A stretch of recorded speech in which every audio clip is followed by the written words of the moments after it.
TechType.com presents. Back when I was a kid, and yeah, I know, it's been a while, there were these little books called Choose Your Own Adventure. Well, here's a good example. You'd enter a creepy mansion with 2 doors. To open the left door, go to page 2. To open the right door, turn to page 10. Best of all, choices mattered! Several decades later, while some games are quite linear, the best games have multiple paths. Alternate endings, side quests, side stories. With some side quests so put to the side, some gamers probably didn't even know a side quest was there. These are the little moments when games offered a road less traveled. Nah, you wouldn't. I'm Steve for TechType's most intriguing alternate paths in video games. Number 10.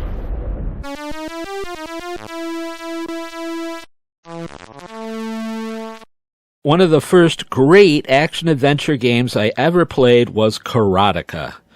Without a single line of dialogue, nor any major music soundtrack,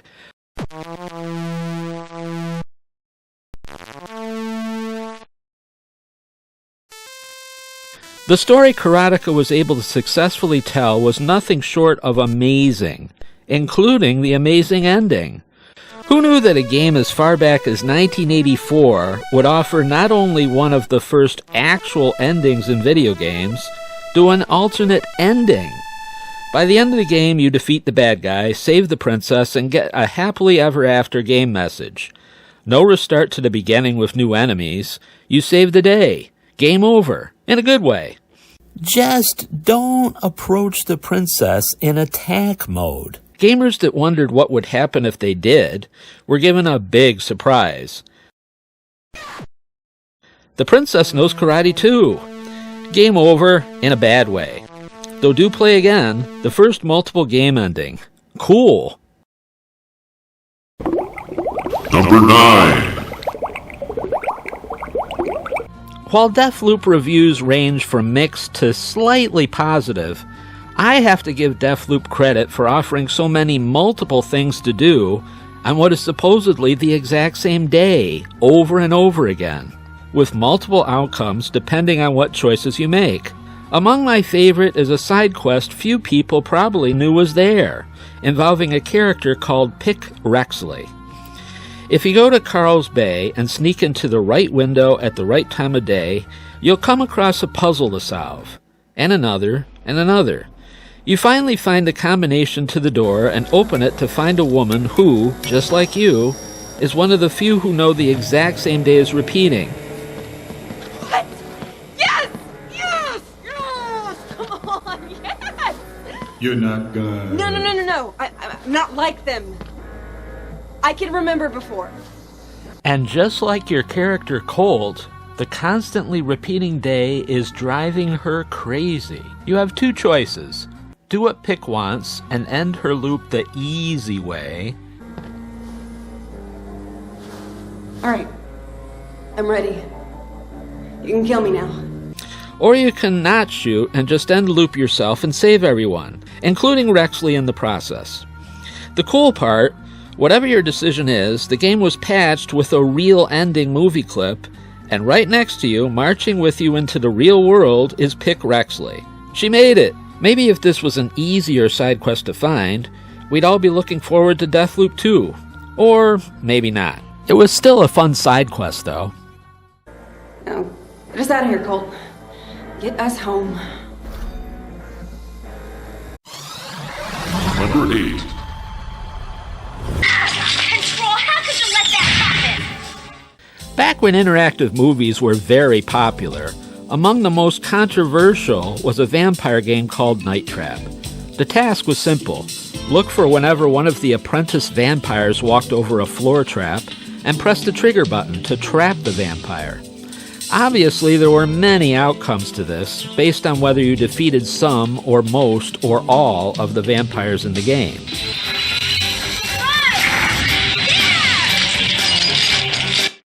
Yet how many gamers knew that defeating all the vampires leads to one last choice? Kelly praises you for all your hard work defeating all 100 vampires. All right, you were perfect. Nobody Yet unlike other good endings, she trusts you enough to walk over one last trap. Nah, you wouldn't. I didn't think so. Bye-bye, see you next time. This moment leads to two choices. First choice, nah, I really wouldn't. Choice number 2, wait a minute, yes I would. Oh well, better luck next time, Kelly.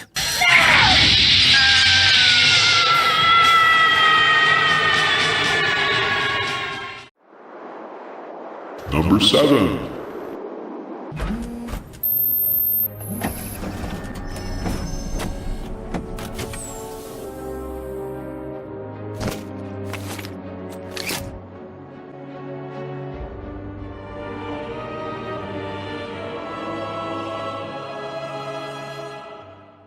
In Batman Arkham City, Batman is in a little bit of a jam, to say the very least, and it's up to Catwoman to save the day. You help Catwoman in a pretty amusing stealth mission, and oddly enough, the game gives you 2 big choices. Well, kinda. It's not like he'll die. It's Batman, right? Yes, you can maneuver Catwoman to the exit, Screw him. and let Batman get defeated as Gotham crumbles. The game even fades to black and goes to credits, with a final message from Batgirl asking anyone who can hear her message to help them. Joker's won. You believe I'm saying that he's won. There's nothing we can do. Bruce is dead. He's gone. They're all gone. You can hear this. Send help, please. Then the game rewinds in classic videotape style, and poof, you're back to the original choice for Catwoman. Now, go save Batman and continue what is without a doubt the best game in the Batman Arkham game series. Figured you could use my help. You're right. I think I chipped a nail back there. You stick with the brooding. I'll handle the wisecracks. Number 6. What if a game wanted you to work really hard to unlock its one good ending? Even worse, what if the one good ending depends on one choice, way in the middle of the game, and you don't know you are stuck with a bad ending until you reach the very end of the game over a dozen missions later? Remember the infamous line from Animal House, double secret probation? Well, consider the one good ending in this game as the double secret probationary alternate good ending. Which is a shame because Strife was actually a pretty fun RPG back in the day, if the path to its one good ending was slightly more obvious. As early as the midway point of this game, an alien ghost thingamabob pops out of the first major enemy. Did you see that weird specter that came out of the bishop's body? Where have I seen that before? Gamers are then expected to return to the so-called Oracle and look up at the ceiling and see the same alien thingamabob, realize the Oracle is fooling them, and immediately attack. That is, if they looked at the ceiling and saw the alien thingamabob. In the entire history of Doom clones, how many times has any gamer looked up at the ceiling? That number is around as many gamers who got to see the good ending of Strife without a walkthrough. Instead, they reach a bad ending that was so bad, it isn't even canon with the good ending. Reach the bad ending, and a plot twist reveals that Blackbird has been playing you the entire game. Welcome. I have waited for this moment. I have waited for a fool like you to bring me my freedom. Your tiny planet is mine, and you will wish you were never born. If you reach the good ending, Blackbird is not a con artist and gives you a romantic kiss. Now, I'd like to thank you, personally. Oh, and by the way, the name's Shauna. Talk about totally different game endings. The character traits don't even match. Weird. Number 5. Some of the best alternate choices come in small packages. In Dishonored 2, a coup causes the Empress to be overthrown, with either herself or her father, from Dishonored 1, defeating the enemies one by one and restoring peace to their kingdom. Now, this is one of those games with several paths to choose, leading to any number of endings depending on who died, you were able to save, and of course, whether you chose the light or dark path throughout the game. Yet the most intriguing choice offered in the game is an alternate route most gamers probably didn't even know they had. In the final level, you return to your home village, and everything is in ruins, with one of the witches heckling you on a loudspeaker. After sparrows 3 times tall, after ghosters 3 times tall, come. In any other game, this would be a sound clip you couldn't avoid. You step onto the street and a sound clip automatically plays. Not in this case, however. This is a speaker connected to an actual microphone in that level, with a witch speaking into that microphone. Best of all, you can kick the heckler's butt. Silently or not, use your teleportation powers and whatnot to return to where your quest began, the little balcony overlooking the so-called vault that you left at the beginning of the game. There's the witch heckling away. Are all the towns starving, rocky and out before more? Defeat her, silently or deadly or both.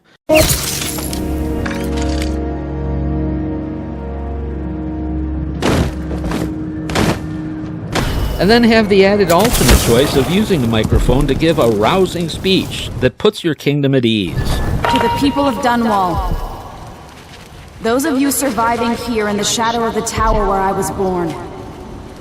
Under Delilah, you've endured much over the last weeks. But now your rightful Empress has returned. And yes, there are alternate speeches for both Emily and her dad. And a usurper took the throne from my daughter, Emily Caldwin. Under Delilah, you've endured much, but now I've returned. Of course, this alerts all the witches to your location, but the real fun part is, you can kick the heckler's butt. Now that was cool.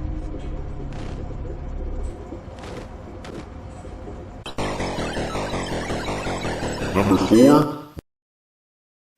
While video games based on the latest blockbuster movie are nothing new, I will always have a soft spot for Indiana Jones and the Last Crusade. I think 2 things made this movie tie-in game one of my favorites. One was Henry's Grail diary, included in each game box, with several pages based on the book seen in the actual film. The other thing I loved were alternate game endings, including a game ending happier than the one in the film. You can save Elsa, whether you think she's a villain or not. Though even better, you can use your infamous whip to grab the Holy Grail with Indiana Jones theme in the background. And hand it back to the knight. The temple doesn't collapse, the knight doesn't die, and basically everyone lives even more happily ever after than the actual film. The original film was amazing, though I love it when the game version offers that little something extra.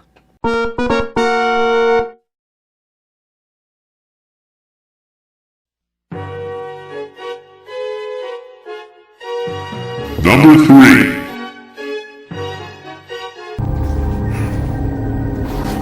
Hey, those things are nasty. You gotta cover your mouth. Got it. Thanks. Hey, I almost forgot. What's your name? Alex. Alex Vance. Hey, Alex, I'm Larry. Nice to meet you. Try not to get killed. Without a doubt, if you can afford virtual reality, the first game you need to buy is HalfLife Alex. Even the oddest game design choices are pretty awesome, and yes, that's including Jeff.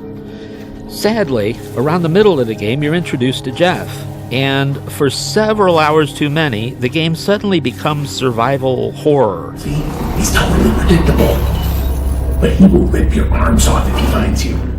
There's no way to shoot Jeff. In fact, getting anywhere near Jeff is an instant game over. What the hell is that? That's Jeff. Oh, that's Jeff. I do not like Jeff. He's an acquired taste. That's the bad news. The good news is that by the end of this level, Jeff is trapped in a trash compactor, leading to two choices. Now, you might look at the trash compactor controls and be reminded of the He-Man cartoons and his famous quote. To coin the phrase, if you kill Jeff, you're as bad as Jeff. Or one might be reminded of little Annie Skywalker in The Phantom Menace. What's this red button do? Yeah, I know, but after dying constantly thanks to Jeff, I couldn't help but hit that little red button and use my virtual hand to wave Jeff goodbye. I also got to hear Sarcastic Alex. I love Sarcastic Alex. Oh my god, Jeff, are you okay?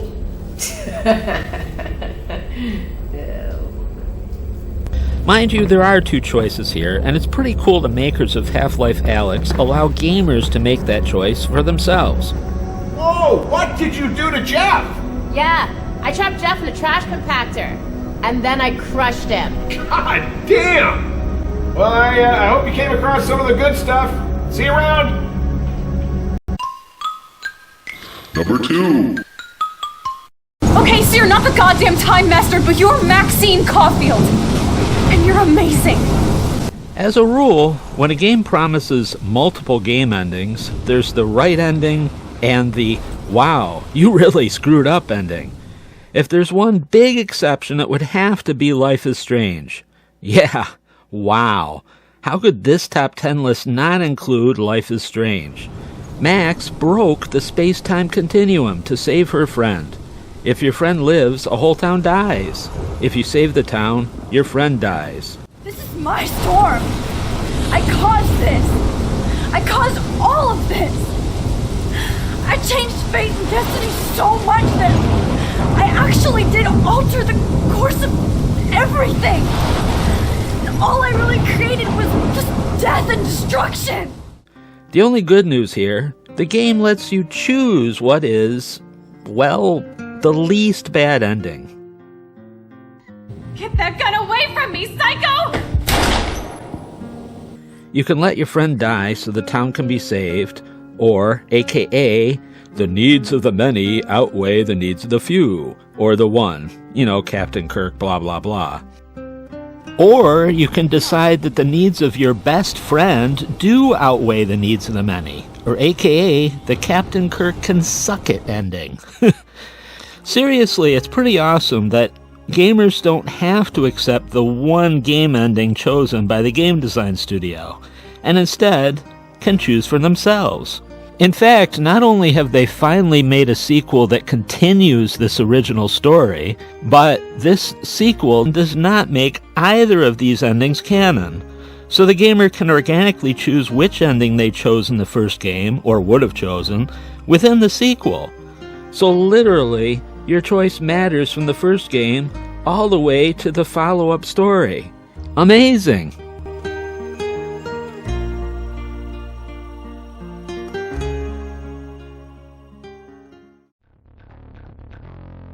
Okay, let's have a quick rundown before we get to number 1. Number 10, Savor, or else. Number 9, Pick Rexley.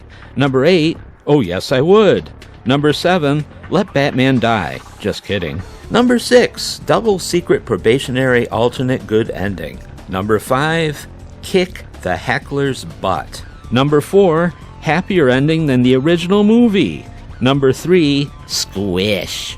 And number 2, Choose Your Own Least Bad Ending. It's number 1. While many modern games are pretty awesome, I'll always have a soft spot for the golden age of gaming, and all those Nintendo NES game manuals, with summaries of the game's story, pictures of important game moves, and so on. Where would we have been back in the day without these amazing game manuals? Maybe the same place as a little fox named Tunic. In a really amusing game concept, the villains in Tunic ripped up the game manual into 28 little pieces, scattering them all over the kingdom. You explore the kingdom, finding page after page of the game manual, learning how to play the game, one page at a time. You first think your quest is as simple as releasing a creature that looks just like you, trapped in a magic prison. Well, not exactly. In fact, as soon as you free her, she kicks your butt. Straight to the land of the dead. Ouch. Okay, now what? Well, now you complete what is without a doubt one of the most curious alternate paths in gaming that I have ever seen. Spoiler alert, what weapon can possibly defeat this Souls-like big bad in this game? The sword? The gun? The magic scepter? Oh, wait. The stick? No, the game manual. Yes? The game manual saves the day! How's that for an intriguing alternate path? No need for a super weapon in this Souls-like game. Just find all the 28 pages of the game manual, including the front and back cover, and return to this big bad. Be forewarned, this is no easy quest. Get ready for puzzles. Puzzles you might expect from a Souls-like game. Tough puzzles. Big puzzles consisting of as many as 25 mini-puzzles. So Tunic returns to the air with a complete game manual and automatically hands it to her, which moves her to tears, breaks the evil spell, and suddenly she becomes...